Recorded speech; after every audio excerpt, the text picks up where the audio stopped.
Well, hello YouTube, and welcome back to the Holdsmiths channel and another episode of Random Lengths. Well, today's video is going to kind of dovetail in with the previous video that Essential Craftsman, or the channel Essential Craftsman, Scott Wadsworth did here a while back on wood grain.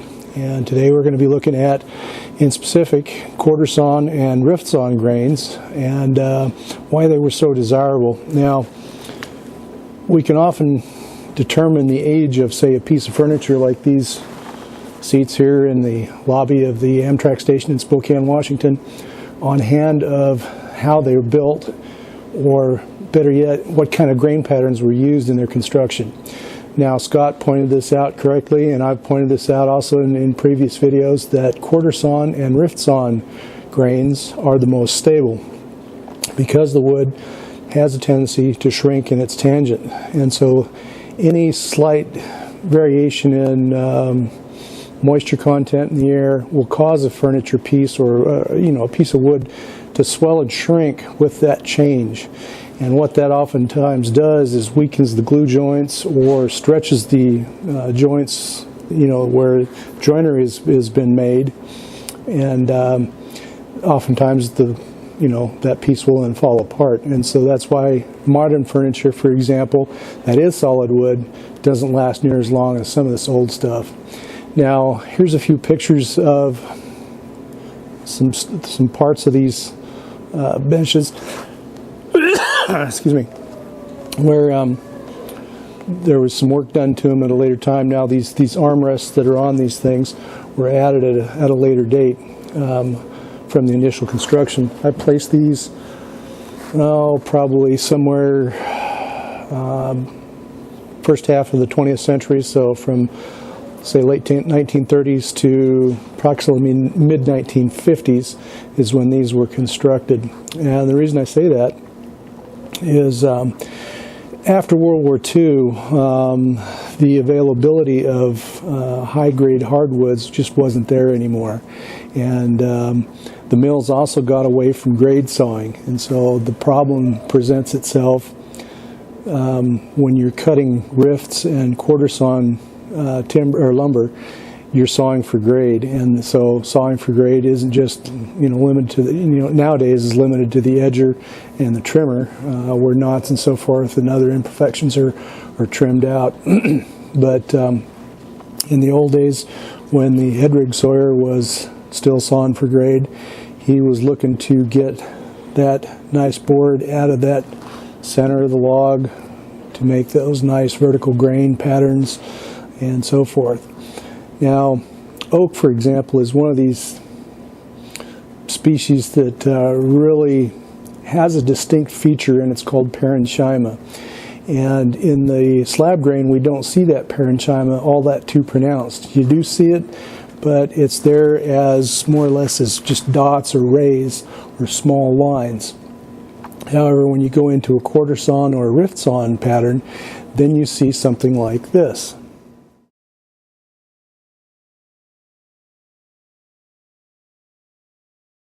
So with that, how can you tell, okay, do I have a quarter sawn or rift sawn board?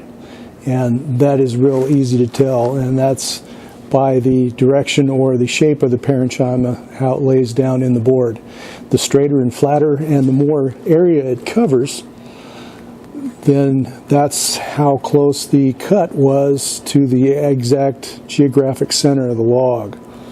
And so you're going to see a nice wide stripe of that parenchyma for the width of the board. Here's a couple of pictures.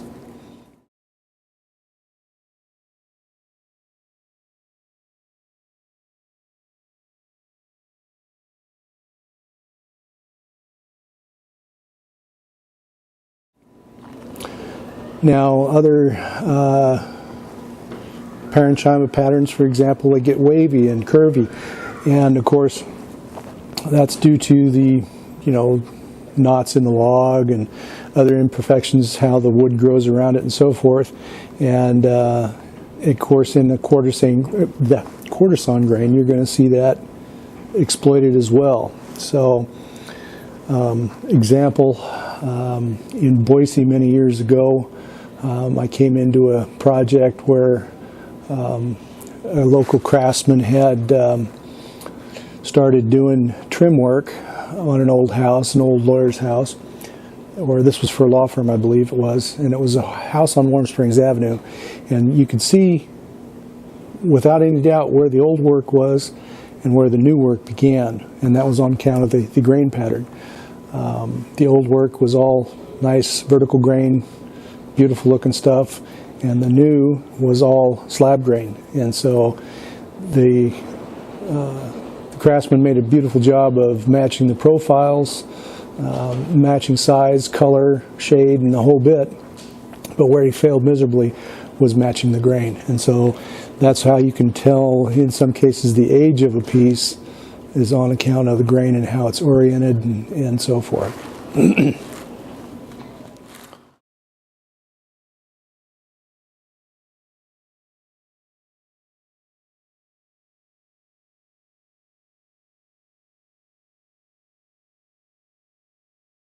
So let's take a look at some of the details with the video camera. I'm going to bring you in close where you can see some of the armrests and how they're constructed, and that's why I say these were added at a later date, because when you get into looking at the end pieces of these things out here on the ends, they're made of solid wood. These aren't veneers. This is actual heavy wood. I would suspect that these bollards or these benches weigh probably in excess of 1,000 pounds. So they're built like the proverbial shit house. So let's bring in some detail here and we'll show you a little more. Okay, here we see this piece right here was steamed, and it was cut from a slab grain piece of wood.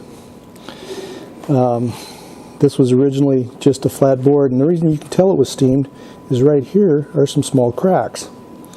And if the wood wasn't steamed long enough, then it'll crack a little bit when it's being formed. And so that's how you can tell this is one piece of solid oak, and this is part of the original construction. And another thing that gives it away, this rounded lip here, it's part of this strip. It's not made of veneer. You can, when you get to looking at the edges, you know, right up close on the armrest down here, you can see where the molding was added to it later. So we'll get to looking at that in a minute. So this piece is milled from a single piece of, or a solid piece of wood, and then later formed. Sometimes you'll see a preform cut, where then later on the wood will be steamed and then bent in order to gain that extra radius.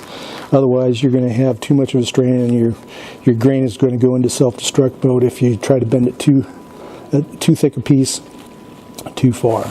Now down here you can see this piece was also made from a solid piece, or a slab sawn grain piece of wood. Now when you go into a slab sawn grain and then cut, you know, if the slab grain is this face and you cut this way through it, then you end up with vertical grain, and that's how you can tell this was another way you can tell that this was sawn from a solid piece is you're seeing a change in the parenchyma pattern. You can see it right here very, very distinctly. You got it going one way, and then it switches opposite, then it switches directions and goes the other way. Same in here. And then if you go over to the corner of the armrest, you can see the same. So this armrest is a premier example of something that was added onto later. Now these benches are made so that people don't stretch out and sleep on them during the time they're waiting on the train or for the bus, and so they were added these in later on at some point in time. I'm guessing somewhere 70s or later. The person that did the work did a real good job. They did match the grain fairly well. There's a few pictures like this one here.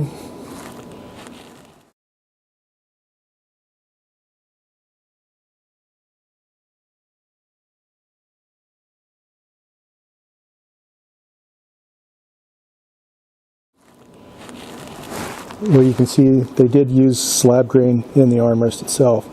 Now, the reason I say this is added on later is because this is a laminated piece, and the old timers really didn't like to laminate much. Again, for that same reason, because when the glue, when the wood starts working, the glue starts pulling apart. The joints come unglued. And here you can see the seam where the molding was added later. This is a piece of trim, and this was made out of one piece of wood too, but tacked onto the side. And so this is distinctly different from this armrest in that it's just tacked on, and you can of course see the nails along the side.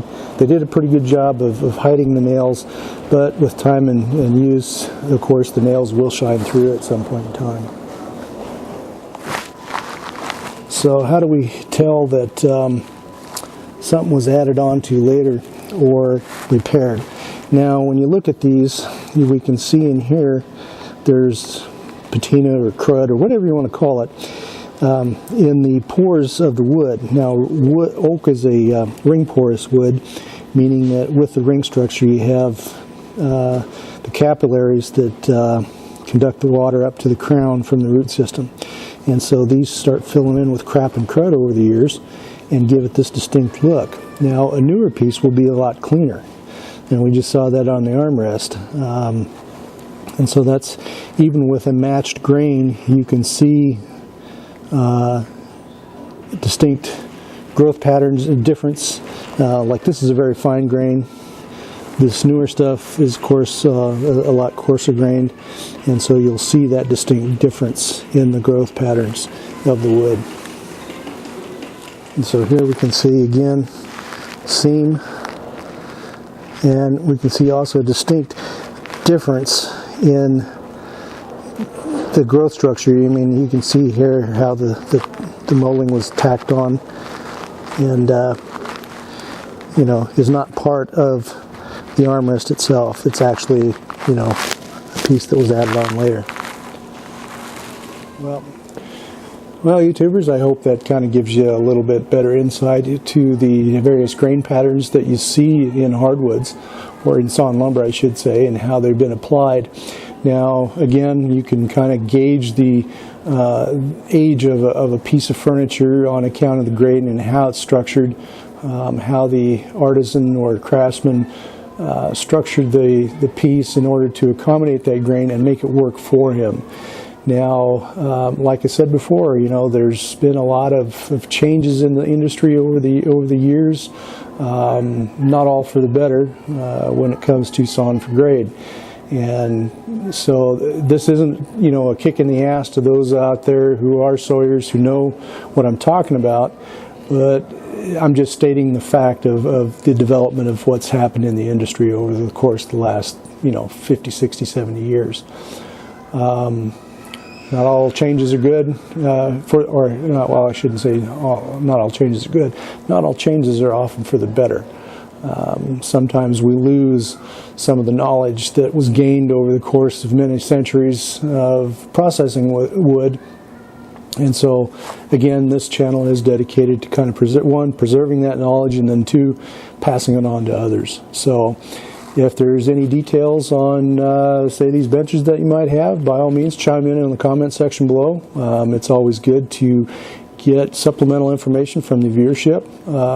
I welcome any critiques that may come along. I had one on my last episode where I had some scratchy with the beard on the microphone.